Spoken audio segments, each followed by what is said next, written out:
permasalahan-permasalahan hukum yang terjadi di kelurahan atau desa. Dengan adanya pos Bankum ini dapat memediasi, dapat memberikan pengetahuan hukum kepada masyarakat. Salah satunya tantangan juga itu terkait pemahaman dari masyarakat. Untuk sementara kita secara masif untuk melakukan sosialisasi itu turun langsung ke desa-desa tersebut. Salah satunya bagaimana cara masyarakat desa ini mengakses layanan pos bantuan hukum ini? Yang dapat memastikan keberlanjutan program ini, Pak? Apakah ada dukungan berupa anggaran?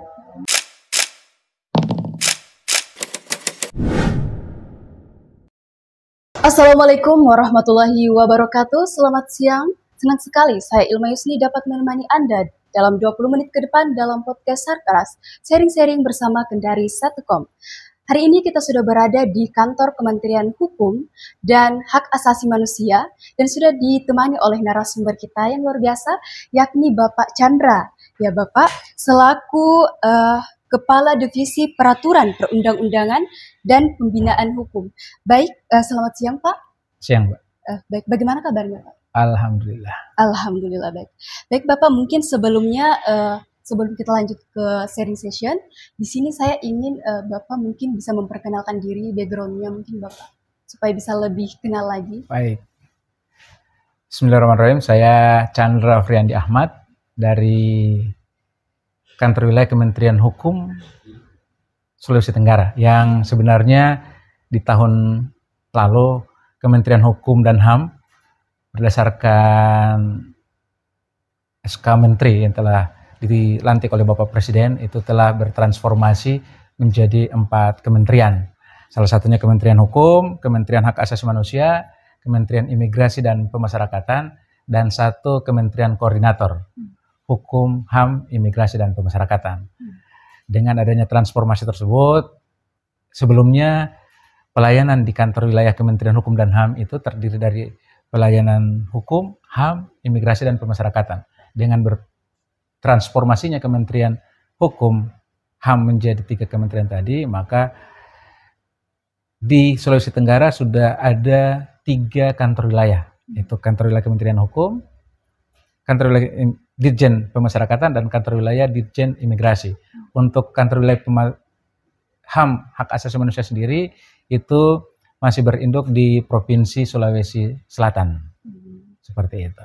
Jadi mungkin di sini hanya kantor wilayah Kementerian Hukum saja ya Pak? Untuk sementara, karena dengan adanya efisiensi anggaran, kantor wilayah yang 2, Ditjen Pemasyarakatan dan Ditjen Imigrasi, itu masih sama-sama berkantor di kantor wilayah Kementerian Hukum dan HAM yang sebelumnya. Dan kita sendiri di kantor wilayah Kementerian Hukum itu dengan transformasi tadi, yang tadinya ada 4 kepala divisi, sekarang itu menjadi tinggal 2 divisi, divisi pelayanan hukum dan divisi peraturan perundang-undangan dan pembinaan hukum. Saya sendiri sebagai kepala divisi peraturan perundang-undangan dan pembinaan hukum. Luar biasa ya Pak. Iya. Jadi Bapak terima kasih atas perkenalan yang singkat. Mungkin di sini Bapak saya sudah menyiapkan kurang lebih 10 pertanyaan yang ingin mungkin saya ajukan kepada Bapak.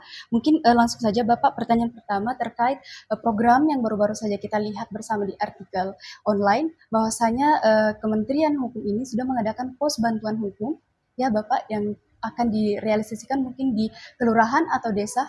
Betul Bapak? Yeah. Mungkin yang ingin saya tanyakan terkait bagaimana latar belakang sehingga dibentuknya pos bantuan hukum di seluruh desa ini Bapak.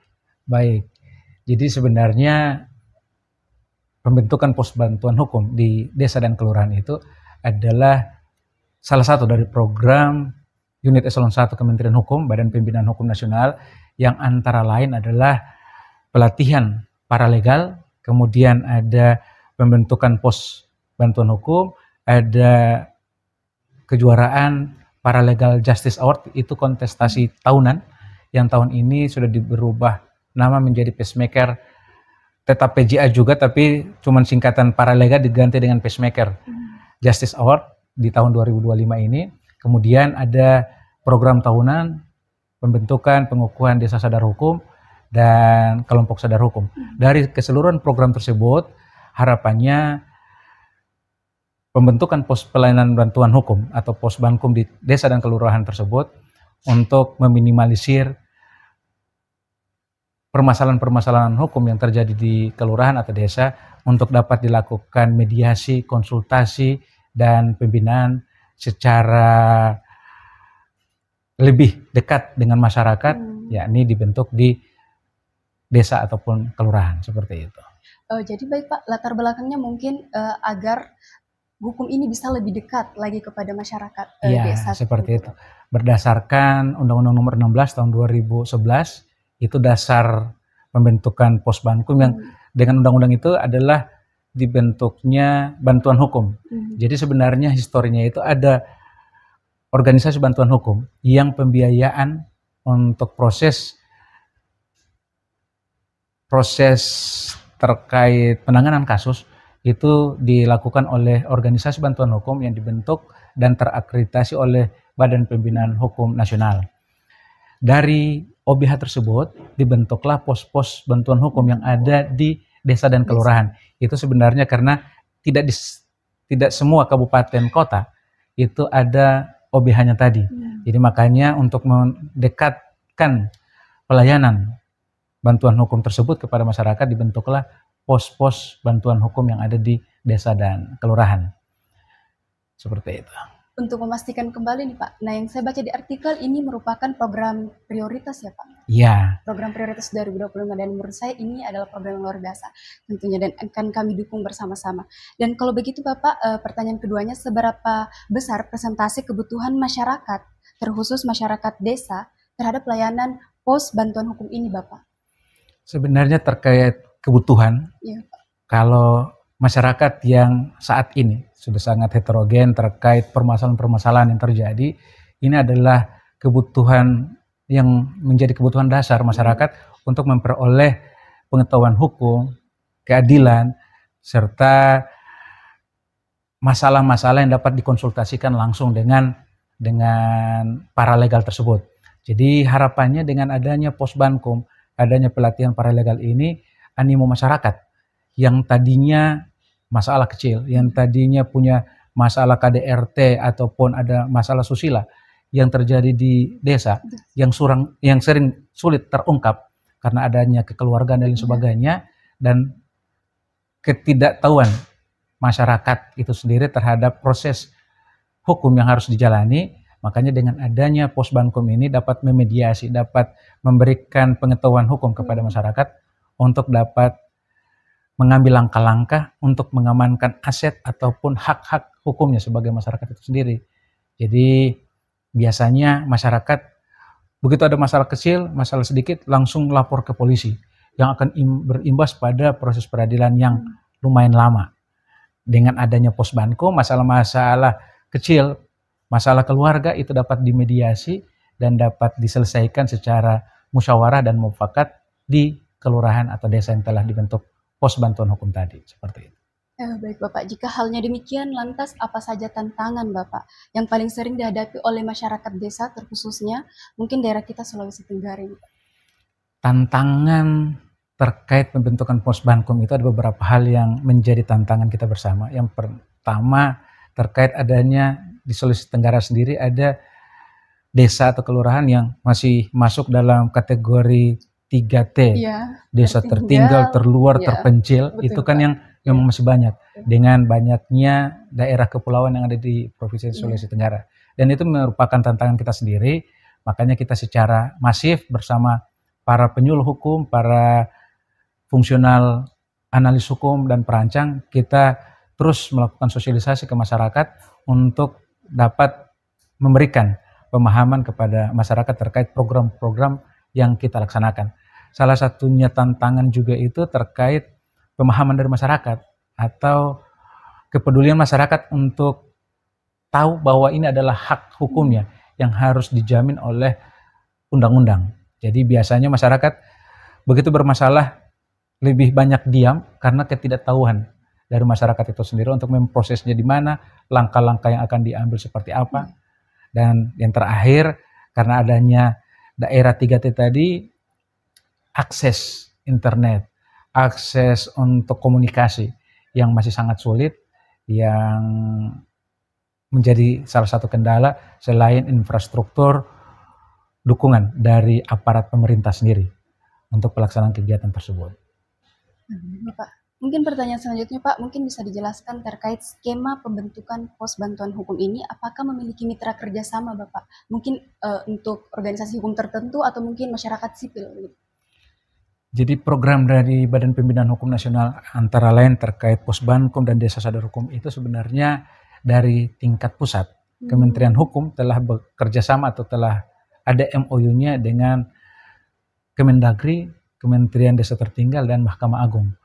Dari payung hukum MOU tersebut diturunkan dengan PKS oleh unit eselon 1 masing-masing, dirjen dan badan di masing-masing kementerian, yang pelaksanaan kegiatan Posbankum itu sendiri itu antara lain OBH yang ada di kelurahan ataupun di kabupaten kota itu menjadi pengawas pembina terkait pembentukan pos bantuan hukum. Di pos bantuan hukum tersebut juga harapannya ada paralegal yang telah dilatih oleh Kementerian Hukum untuk menjadi juru damai desa sekaligus lurah yang ada di desa dan kelurahan tersebut. Jadi itu unsur-unsur itu yang harapannya menjadi satu kesatuan dalam mewujudkan masyarakat yang memperoleh keadilan hukum yang sama di masyarakat. Harapannya pos bantuan hukum juga ini menjadi satu lembaga kemasyarakatan yang ada di desa. LKD itu dapat menjadi salah satu tugas atau salah satu fungsi dari LKD yang ada di kelurahan atau desa tersebut. Baik Bapak, berarti nanti yang menjadi mitra kerjasama dari program ini akan ikut terlibat juga ya Pak dalam program ini? Terkait siapa sih yang mengelola Posbankum itu? Itu adalah paralegal yang ada di kelurahan dan desa. Terkait adanya OBH yang akan menjadi pembina yang sekaligus mengawasi program-program di situ, itu saling berkolaborasi untuk memenuhi kebutuhan masyarakat dalam hal memperoleh keadilan. Kewenangan paralegal yang dibentuk itu berbeda dengan advokat. Jadi semua proses yang dilakukan secara mediasi, secara musyawarah dengan yang bermasalah hukum dengan paralegal di Posbankum itu, harapannya outputnya adalah perdamaian.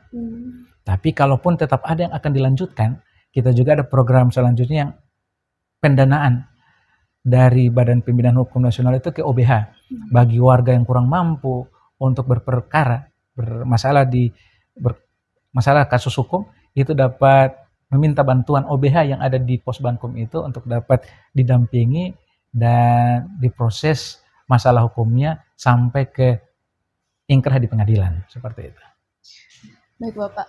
Terima kasih Bapak. Mungkin lanjut ya Pak ke pertanyaan tadi ada 10. Mungkin di sini pertanyaan selanjutnya, bagaimana cara masyarakat desa ini mengakses layanan pos bantuan hukum ini?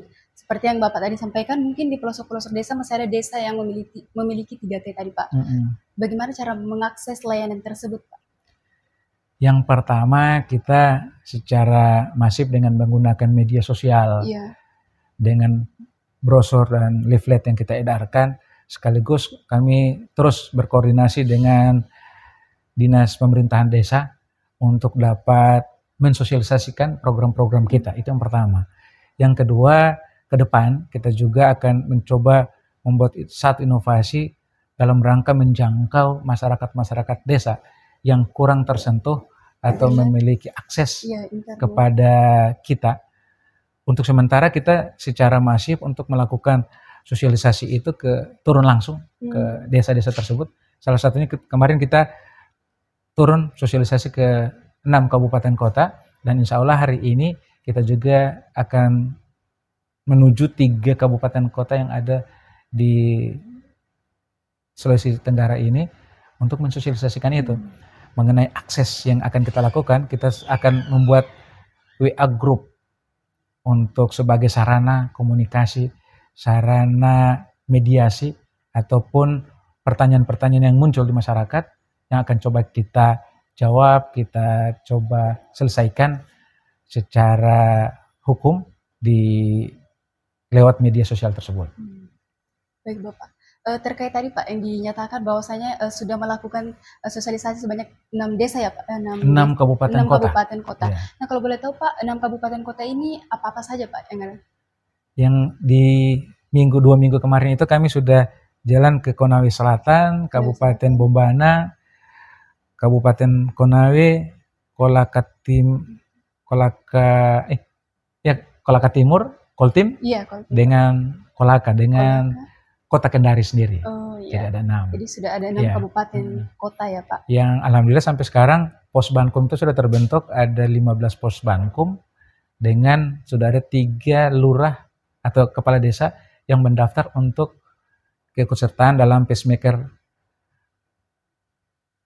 PJI itu, Pacemaker Justice Award 2025. Gitu. Baik Bapak, mungkin pertanyaan selanjutnya mungkin hampir sama dengan pertanyaan sebelumnya terkait tantangan terbesar dalam menyiapkan program ini, terutama jika direalisasikan pada pelosok desa. Tantangannya apa Pak? Yang pertama SDM. Kita punya banyak kekurangan SDM, khususnya SDM para penyuluh hukum yang ada di kantor wilayah Kementerian Hukum, kemudian SDM yang ada di kelurahan atau desa itu sendiri. Jadi banyak masyarakat desa yang aparat desa itu sendiri yang mungkin karena sudah umurnya sudah tua dan lain sebagainya sudah tidak terlalu peduli dengan program-program pemerintah khususnya terkait pembinaan hukum. Tapi makanya kemarin itu kami mensosialisasikan yang ada respon baik, yang langsung mendaftar dan lain sebagainya itu rata-rata lurah-lurah baru, lurah-lurah yang masih muda, energik, yang masih mau belajar. Padahal dengan adanya pelatihan ini, ilmu semua yang diberikan untuk bekal kita dalam melakukan mediasi kepada masyarakat jika ada permasalahan hukum yang terjadi. Apakah ada syarat tertentu Bapak untuk menjadi bagian dari program ini mungkin sebagai itu tadi yang dikatakan? Kita ini kan sebenarnya ada beberapa program tadi itu Mbak. Ada 4 program. Kalau hanya untuk pelatihan paralegal cukup ada SK dari desa ataupun lurah yang mengikut sertakan. Misalkan Mbak di desa A, lurahnya mendaftarkan Mbak sebagai rekomendasi dari lurah untuk bisa ikut. Untuk syarat berikutnya hanya KTP dan lain sebagainya. Jadi dengan adanya kemudahan itu bisa diikut sertakan. Kemudian terkait Pacemaker Justice Award yang akan diikuti oleh lurah ataupun kepala desa, itu yang syaratnya agak lumayan banyak. Selain ada SK kepala desa, kemudian dia sudah pernah melakukan mediasi terhadap kasus yang terjadi di desa tersebut dan dia narasikan, membuat cerita singkat terkait mediasi tersebut. Dan yang berikut adalah ada dokumentasi pada saat mediasi tersebut. Syukur-syukur kalau dia dalam memediasi tersebut ada di-upload di media sosial, ataupun bahkan kasus tersebut menjadi kasus yang viral dan diselesaikan oleh lurah, itu menjadi poin tersendiri bahwa lurah tersebut dapat menyelesaikan kasus hukum di desanya. Selanjutnya mungkin Bapak, jika boleh tahu terkait apa yang dapat memastikan keberlanjutan program ini Pak, apakah ada dukungan berupa anggaran? Iya, jadi terkait program bantuan hukum ini berdasarkan Undang-Undang Nomor 16 Tahun 2011 tadi, itu diturunkan ke Peraturan Menteri Hukum dan HAM yang sebelumnya. Itu adalah kegiatan pembinaan hukum yang dilakukan oleh Kementerian Hukum, baik itu pembinaan di OBH, Desa Sadar Hukum. Untuk program pos bantuan hukum sendiri baru mulai dari tahun kemarin untuk digiatkan adanya pos Bankum. Kemudian untuk penganggaran, itu anggaran dari Kementerian Hukum dikucurkan ke organisasi bantuan hukum tadi. Jadi bagi masyarakat yang bermasalah hukum, itu dapat mengajukan permohonan dengan syaratnya ada SKTM, surat keterangan tidak mampu dan lain sebagainya. Dia mengajukan ke OBH tersebut dan masalahnya akan diurus sampai tuntas. Baik itu program di peradilan pertama, sampai banding, bahkan sampai kasasi, itu dibiayai oleh Kementerian Hukum. Dan dananya itu akan disampaikan langsung lewat OBH yang terakreditasi. Jadi karena banyak OBH tapi tidak terakreditasi. OBH terakreditasi di Provinsi Sulawesi Tenggara saat ini ada 20 OBH yang tersebar di seluruh kabupaten dan kota di Provinsi Sulawesi Tenggara. Baik Bapak, mungkin apakah program ini bisa mengurangi atau menekan angka sengketa hukum yang ada di pedesaan Bapak? harapannya seperti itu. Ya. Jadi bukan cuma permasalahan hukum yang dapat terselesaikan dengan adanya mediasi, ada perdamaian yang terjadi. Contoh misalkan kasus pencurian, cukup sampai di desa itu saja. Tidak perlu sampai diadukan ke kepolisian, bahkan sampai ke pidana. Dan bahkan kita kalau program kita dengan Kementerian Hukum dan HAM kemarin, mengurangi over kapasitas yang ada di lapas. Kasus-kasus itu harapannya dapat dimediasi, ataupun istilah kerennya itu ada restoratif justice yang dapat dimediasi, diselesaikan di tingkat bawah. Seperti itu. Baik Bapak, mungkin ini pertanyaan terakhir dari saya Bapak. Apa harapannya untuk program pos bantuan hukum ini dan pesan untuk seluruh masyarakat serta generasi milenial yang mungkin akan menyaksikan podcast kita pada siang hari ini? Baik, yang pertama harapan kami seluruh masyarakat tidak mengenal umur. Masalah pembinaan hukum ini sudah jadi masalah bukan lagi hanya diketahui oleh segelintir orang, tapi permasalahan hukum ini kita sebagai warga negara punya hak dan kedudukan yang sama. Dengan hak dan kedudukan yang sama, haruslah kita mengetahui terkait proses-proses hukum yang kita hadapi. Karena kita sebagai subjek hukum, mau tidak mau, suka tidak suka, pasti akan bersentuhan dengan masalah hukum. Makanya kepada anak-anak muda, kepada kaum milenial, generasi Z dan lain sebagainya, ayo kita ramaikan, kita ikut serta mengikuti pelatihan paralegal yang dilaksanakan oleh Kementerian Hukum, yang insya Allah sesi kedua akan dilaksanakan di awal bulan April besok. Dan kemudian harapannya setelah mengikuti pelatihan paralegal, anak-anak muda yang ada di desa dapat menjadi juru damai, dapat menjadi pemrakarsa, mediasi, konsultasi masyarakat desa yang tempat bertanya. Kami memfasilitasi adanya pos bankum tersebut menjadi wahana, sarana untuk kita bersama. Begitu bermasalah hukum, ayo kita konsultasikan di pos bankum yang ada di desa. Seperti itu. Ya, baik, itu tadi mungkin pesan dari Bapak untuk generasi milenial yang ada di luar sana. Mari kita menjadi juru damai dalam negara kita, negara hukum tentunya. Oleh karena itu Bapak, saya mengucapkan terima kasih banyak. Sama-sama. Sudah bersedia berbagi informasi untuk menambah wawasan kami pada siang hari ini tentunya. Dan terima kasih banyak Bapak atas pesannya yang luar biasa untuk generasi milenial kita yang ada di luar sana. Baik teman-teman, itu tadi sharing yang sudah kita lakukan.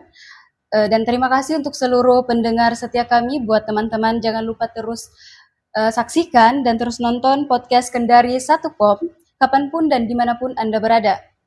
Saya Ilma Yusni pamit undur diri. Assalamualaikum warahmatullahi wabarakatuh. Shalom.